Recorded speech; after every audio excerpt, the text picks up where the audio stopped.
Hello, my friends. Welcome back. Today I am doing a 6x8 layout. This is going to go in my 2023 December daily album. I am solidly focusing on finishing that album this month. I'm calling it my Christmas in July. I just want to get my album finished. I didn't do nearly as many pages last December as I had hoped for. And so this is my chance to kind of catch up. So I'm ready to go again this December. Now I'm using that new collection from Rosie Studios that I showed you the other day. This is Oh Joyful Day. And one of the things that I kind of really wanted to do was there's a lot of embellishments in this collection. I really want to highlight that. So I'm going to do this kind of tone on tone embellishment cluster technique, and I really wanted to get the maximum amount of kind of color in there as I could. So I'm going to create what I'm going to call a rainbow. I know it's not technically a rainbow. I'm creating a rainbow of the pattern papers. This is, like I said, a 6x8 page. It's not technically a 6x8 page though. The base page that I've got there, which I trimmed down from some of that coordinating cardstock, is actually 7x8.5. So my 6x6 papers don't quite reach across the edge of the page, which is okay. I wanted to do this kind of rolled paper technique on the edge of them anyway. So I'm just going to cheat a tiny little bit because the back sides of these papers aren't patterned. They're white. So if I cut a strip and just rolled the edge of it, there would just be this white roll of paper on the end of it. So I'm going to do a little bit of cheating. Each of these stripes, and I will say I come back and do this a second time because I haven't measured very well, to be honest. I'm cutting 2 of each so that I can use one flat across the page like you see me putting down there. And then the second one, I'm going to roll backwards. So I'm going to roll it so that the pattern is on the outside. You saw me do that on the little bottom one. I'm just using a bamboo skewer to kind of get me started with the rolling there. And then I'm going to slip that underneath the flat piece. And once that's all glued down, it looks like it's just one piece of rolled paper, much like I'm doing here.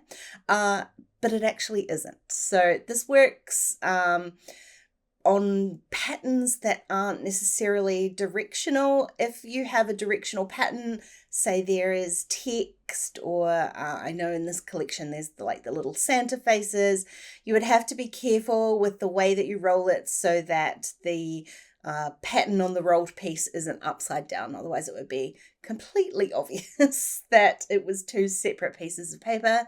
However, I've gone for more of, I guess, the B-sides, they're not B-sides because there are no B-sides on this collection, but they're the more geometric patterns. I mean, they're the patterns that I kind of love the best, just especially when I'm highlighting embellishments like this.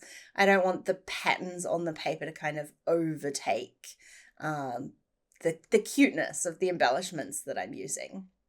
So you can see when I'm adhering it down, I'm adhering down the flat piece, but I am adding a little bit of adhesive into that rolled piece as well. I don't technically want those rolls to unfurl.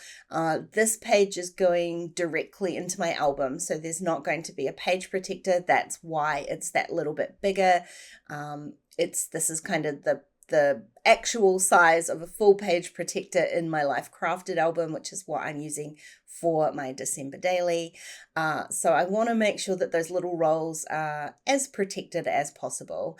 I'm not going to cry too much if they get flattened a little bit.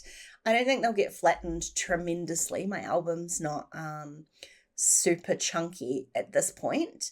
They might get flattened a little bit, and so I am, I guess, rolling up quite a lot of the paper and adding that adhesive in there, and it does make them quite strong little tubes, to be honest. So I don't think that they'll get squished too far down. Now this is where I have to cut an extra bit. I thought I had measured correctly, but obviously there were some little gaps in between the paper there.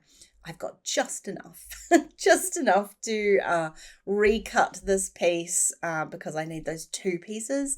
I've got just enough to recut this and re-roll it as well. You can see on the ends, I did trim things a little bit shorter or longer. I wanted the rolled pieces to be slightly staggered just to give it a little bit more interest along that edge. All of my embellishment is going to be done on the left-hand edge of this page. So I just wanted to make sure that the right-hand edge had a little bit in the way of interest as well. And this was a perfect way. You can see I've already hole punched this layout piece here because I know exactly where it's going in my album. It is going on the back of another layout. So I knew where those holes would need to be. And this way I'm not covering them up and trying to punch through rolled paper. So this was the perfect way to kind of add a little bit of interest to that edge while leaving those holes readily available. Now I haven't actually adhered down my photo here. I've just added a tiny bit of adhesive so that as I'm plonking down all of these embellishments, my photo doesn't keep slipping and sliding and getting in the road, because this does take me a little bit of time to go through everything and work out where I want to put everything, how I want to put them.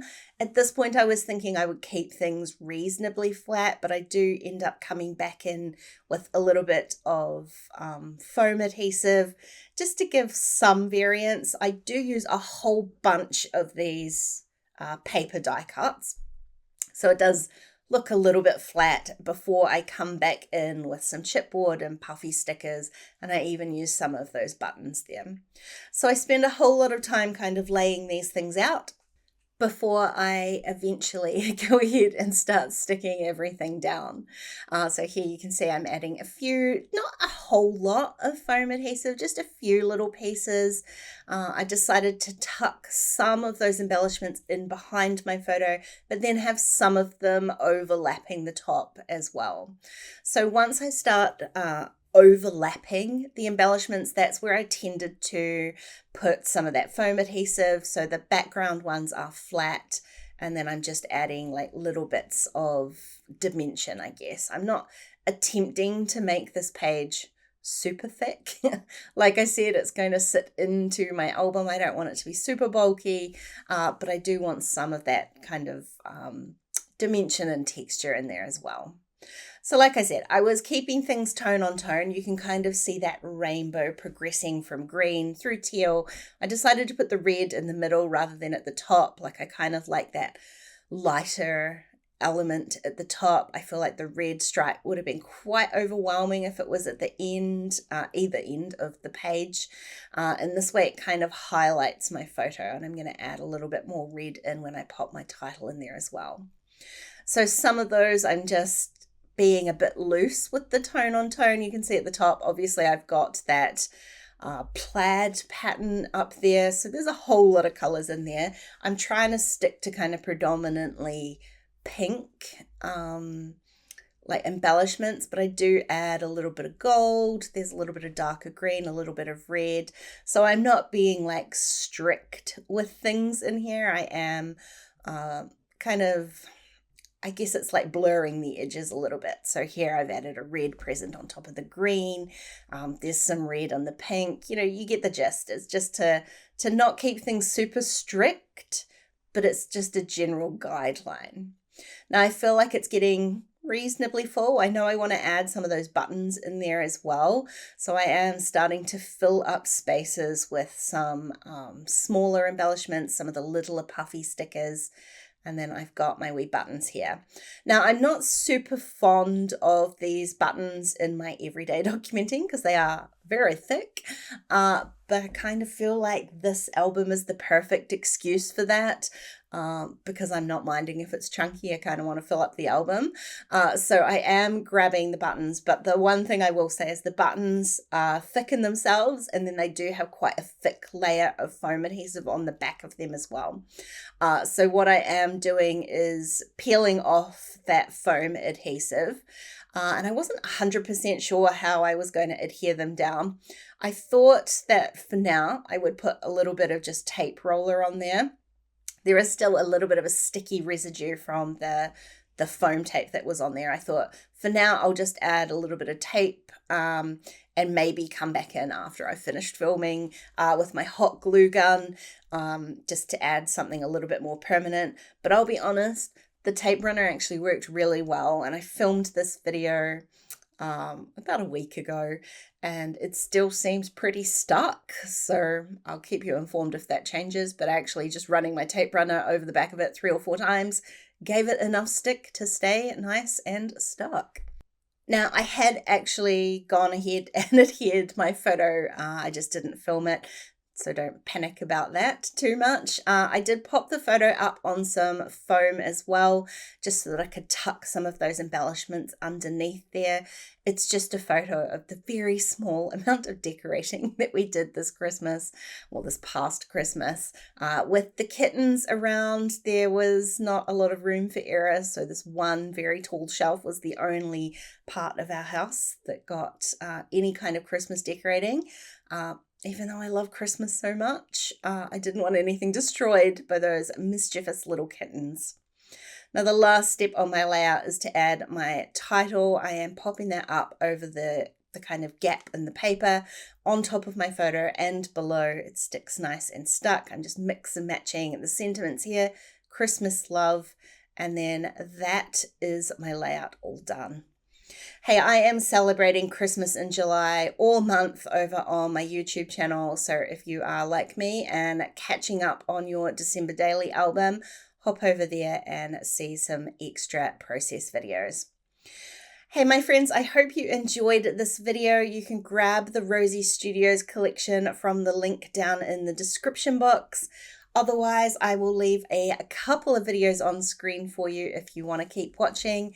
Give me a thumbs up if you enjoyed this one, and don't forget to subscribe to my channel if you haven't already. I'll see you again really soon. Bye.